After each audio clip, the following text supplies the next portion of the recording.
instrumental in changing the whole of the UK music genre, where we brought in a new style of music called jungle music back then, in those days. When Rank Records started, black people was hardly on TV, which, that's still the case. There's hardly a lot of black productions on TV, UK TV now, over the years. And also, Rank was instrumental in actually changing the face or the whole genre of the UK music industry.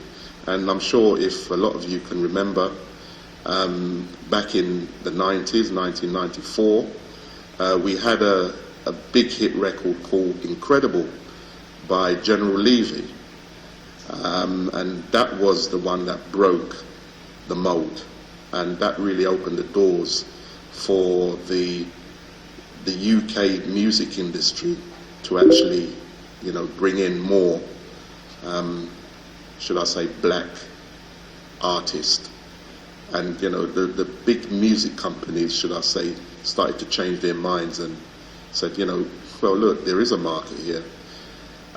So all that was part of my my grooming and learning about the industry on a professional level.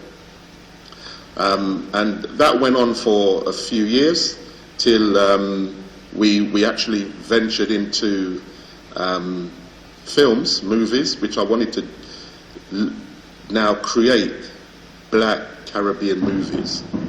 And I went to Africa, in Uganda, and basically started a movement there called guerrilla filmmaking, and that lasted for about 3 or 4 years, which was developing that system. So I basically always had in mind to actually create a movie industry in the Caribbean, because there isn't anything. And even for Caribbean and Caribbean people listening, or who's been living in the UK and America and Canada, it doesn't matter, it's only a few movies now and again will come out of Jamaica.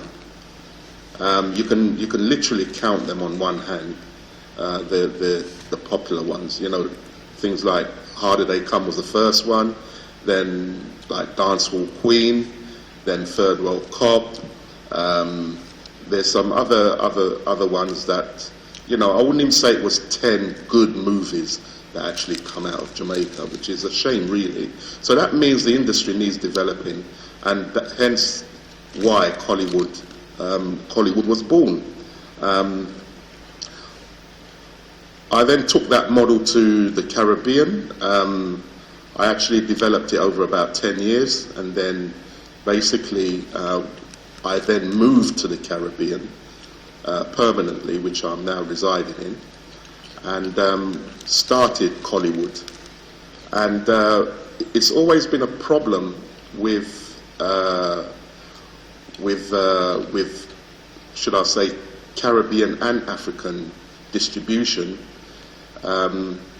We've got great talents out there, but nowhere to actually distribute it. There's nothing to distribute it. There's no big distribution machinery like, say, Hollywood, what Hollywood has got, what they've built up over the years. So that is another model that we've been looking at to attach it to Collywood, which I'll go into a little bit later. And that was the thinking behind the creation of Collywood. Well, just to tell you a bit about the Collywood initiative, as I said before, it was a thought process that I had in mind for over quite a long time, but obviously, as you know, everything takes money, and as a community, we don't have the privilege of actually acquiring funding. Very rare Yes, certain people break through with funding and everything, but you know, your ideas are normally stifled by the time you get around to getting the proper funding.